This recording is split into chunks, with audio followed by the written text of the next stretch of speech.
satu lubang seperti ini. Jadi dengan rutin aplikasi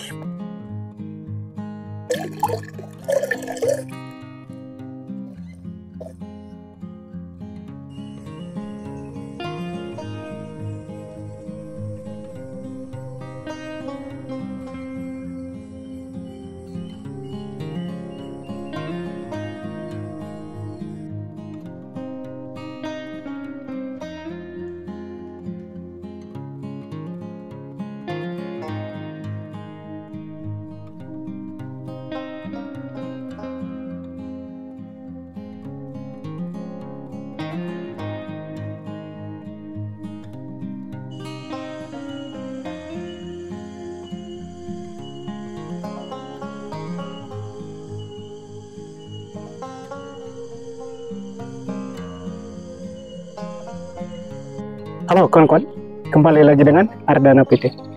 Pada hari ini kita kembali berada di kebun tanaman cabai. Sebagaimana bisa dilihat di samping kita ini, tanamannya sangat luar biasa sekali, sangat subur. Dan hari ini kita akan melakukan kegiatan pengocoran, di mana pengocoran hari ini bertujuan agar tanaman tetap sehat, tumbuhnya semakin bagus, buahnya semakin lebat. Karena bahan yang ini yang akan kita gunakan ini sangat luar biasa sekali. Dan kita sebagai petani secara khusus tidak pungkir bahwa para petani itu pada umumnya selalu menggunakan pupuk sintetis atau pupuk kimia.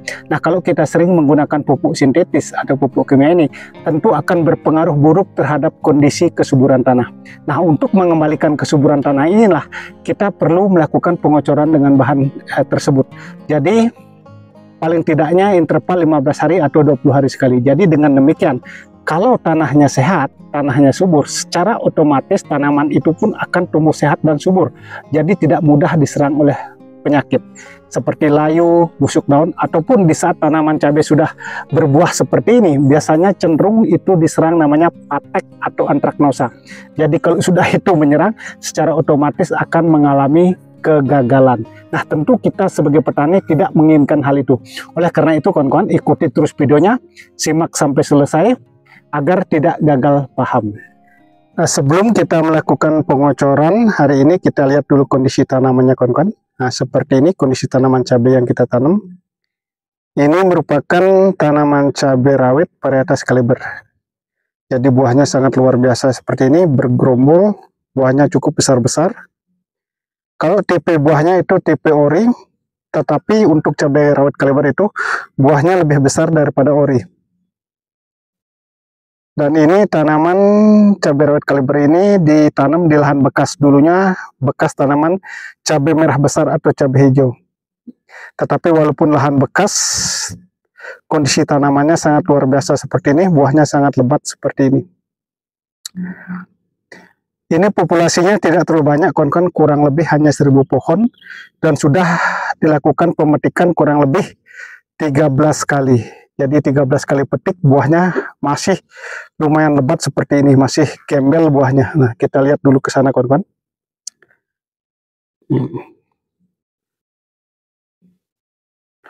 Jadi tunasnya sudah bermunculan lagi, buah kecil di sini seperti ini. Jadi kalau tunas baru bermunculan itu dilangsungi dengan atau diimbangi dengan munculnya bunga-bunga baru. Nah, seperti ini. Ini masih kecil-kecil ujungnya, ini juga ini.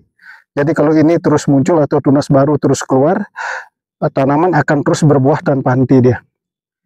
Nah, untuk menstabilkan kondisi tanaman agar tunas-tunasnya terus muncul, kita juga sudah melakukan penyepraian yaitu dengan Mordenpool, dimix dengan asam amino kawan-kawan. Itu interval 7 hari sekali. Untuk mordennya kita memakai 30 mili, asam amino juga 30 mili. Nah, ini sudah merah-merah luar biasa sekali. Nah, bagian sana itu hampir merata, dia sudah merah kawan-kawan. Nah, seperti itu. Bagian sini juga. Ini lebar bedengan kurang lebih 90 cm, sedangkan lebar selokannya ini kurang lebih 80 cm kawan-kawan. Kalau jarak tanamnya kurang lebih 60 kali 55. Kita lihat lagi ke sini, ini buahnya nih. Kita sambil jalan ini, seperti ini kondisi lahannya.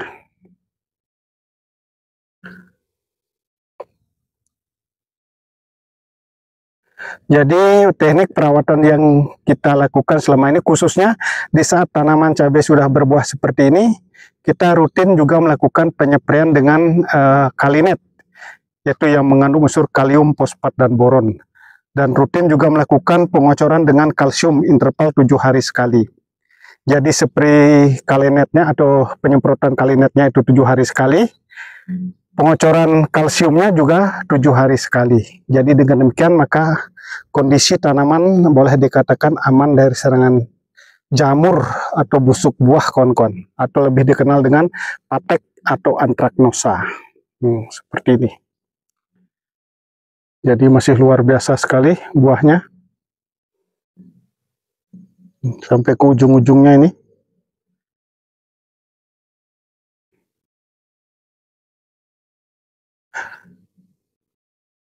Seperti ini. Ini keluar juga sudah banyak lagi keluar bunga-bunga baru atau tunas-tunas barunya, diimbangi dengan munculnya bunga-bunga kecil seperti ini. Jadi perantingannya pendek seperti ini. Kalau perantingan pendek, dia buahnya akan lebat, kawan-kawan.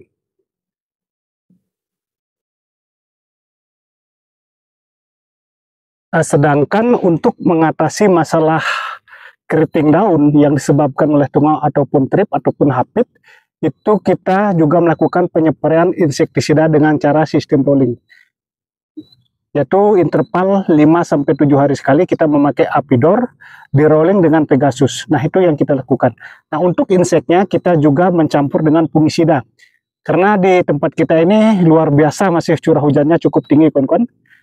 Ini merupakan dataran tinggi, kurang lebih ketinggiannya 9,3 mdpl, 900 hampir 1000, kawan-kawan. Jadi dengan demikian curah hujannya atau kelembabannya sangat tinggi. Jadi kita mencampur insek dengan fungi. Nah, untuk funginya pun kita melakukan dengan cara sistem rolling atau bergantian.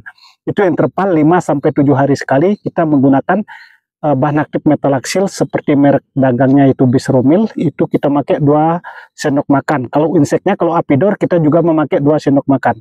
Nah, di rolling dengan fungisida bahan aktif tembaga hidroksida. Nah, mengapa kita memakai tembaga hidroksida? Karena situasi di tempat kita ini seperti yang sudah kita sampaikan, curah hujannya luar biasa cukup tinggi, hampir tiap hari diguyur hujan. Mungkin di tempat lain sudah mengalami namanya musim kemarau, tetapi di tempat kita masih luar biasa hujannya, kawan-kawan. Nah, makanya kita sampai mengeluarkan fungisida bahan aktif tembaga hidroksida. Jadi dengan sistem rolling, Bisromil dengan tembaga hidroksida, atau bisa juga menggunakan fungisida lain seperti Amistrostop, Detaim, dan lain sebagainya. Itu tergantung dari kondisi cuaca atau tempat masing-masing, kawan-kawan. Tetapi untuk di tempat kita ini kita memakai Bisromil dan bahan aktif tembaga hidroksida seperti yang kita sampaikan tadi. Untuk inseknya kita memakai Apidor dan Pegasus. Itu dengan dosis 15 mili untuk 1 tangki semprot 16 liter. Nah, seperti itu. Sedangkan untuk mengendalikan lalat buah, di mana saat tanaman cabai sudah berbuah seperti ini, cenderung diserang dengan lalat buah, apalagi kondisi lahan di tempat kita ini banyak pohon-pohon besar, itu lalat buahnya sangat luar biasa. Kita memakai insek untuk pengendalian lalat buah, kita memakai yaitu Destan, di rolling dengan Gracia. Nah, seperti itu. Jadi dengan interval penyepraian 5 hari sampai 7 hari sekali. Itu sekali lagi kita katakan tergantung cuaca. Nah, kalau fungisida, di mana saat waktu pindah tanam itu sempat tanaman ini diserang namanya busuk batang, kawan-kawan. Mungkin bagi kawan-kawan yang sering menyimak video kita ini sudah paham tentang lahan yang ini. Jadi di usia tanaman masih di saat pertumbuhan atau fase vegetatif itu sempat diguyur hujan luar biasa setiap hari, sehingga dapat serangan yang luar biasa yaitu busuk batang. Tetapi itu sudah kita atasi dengan melakukan penyepraian juga dengan tembaga hidroksida seperti itu, seperti Kopsid 77, dosisnya 2 sendok makan. Jadi rutin dilakukan, itu interval 4 hari sekali waktu fase vegetatif atau fase pertumbuhan. Jadi dengan demikian tanaman aman. Tetapi bukan hanya dispray dengan fungisida, kita juga melakukan pengocoran dengan kalsium, itu intervalnya 7 hari sekali. Jadi dengan menguatkan batang, yaitu dengan dikocor kalsium dan dispray fungisida, tanaman boleh dikatakan sampai saat ini aman dari serangan jamur. Nah, untuk pengocoran hari ini kita sudah mempersiapkan bahan-bahannya. Yang pertama adalah air. Ini takarannya kurang lebih 10 liter. Nah, bahan utama sebagai pembenah tanah agar pH tidak drop, tanaman tetap tumbuh sehat dan subur, kita menggunakan yaitu asam humat. Nah, kita menggunakan yaitu impresol. Ini ada kandungan kalium. Jadi di saat tanaman sudah berbuah seperti ini, tanaman memerlukan unsur kalium. Nah, selain kita kocor dengan kalsium, jadi kita juga mengocor dengan asam humat, kawan-kawan. Untuk dosisnya, untuk 10 liter ini kita hanya memakai 2 sendok makan saja sudah cukup. Seperti ini, warnanya hitam. 1, 2, ini saja sudah cukup. Nah, kita harus ini untuk asam humatnya harus adukannya atau diaduk seperti ini harus benar-benar dia tercampur karena agak sulit larut di dalam air dia. Makanya harus sabar mengaduknya seperti ini.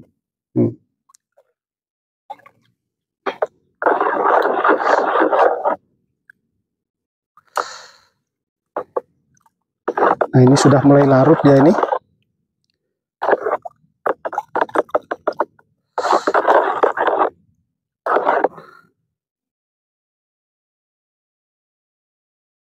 Nah, kalau musim kemarau, penggunaan asam humat itu bisa intervalnya 10 hari sekali, ataupun tergantung dari kondisi lahan. Jadi kalau lahannya kering sekali, karena salah satu fungsi asam humat itu menyimpan air, kawan-kawan.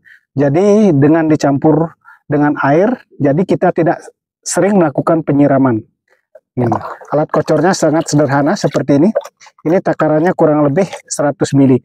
Jadi per lubang kita akan kocor 100 ml. Nah, seperti ini. Nah, untuk asam humat kita kocor langsung di lubang tanam, itu tidak menjadi masalah. Nah, seperti ini.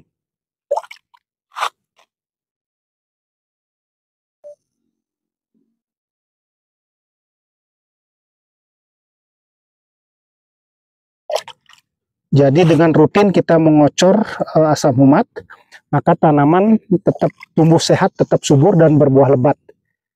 Jadi tanah juga sehat.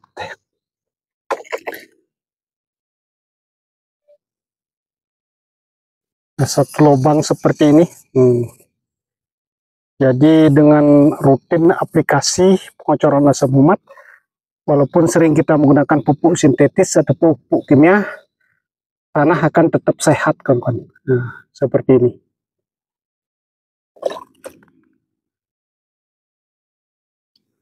Jadi sangat simpel sebenarnya untuk menyuburkan tanah atau menggemburkan tanah. Nah, kita angkat dulu ke sini ya.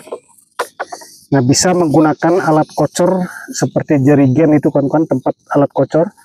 Tetapi kita hanya memberikan contoh ini dengan alat yang sangat sederhana. Jadi semua petani sebenarnya bisa melakukannya. Baik itu tanaman dalam jumlah besar maupun sedikit. Nah, seperti ini.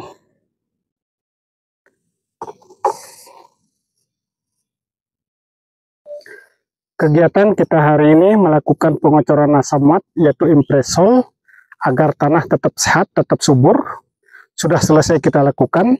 Terima kasih kawan-kawan yang sudah menyimak video ini. Semoga apa yang kita sampaikan ini bisa bermanfaat dan semoga kedepannya kita menjadi sukses sama-sama.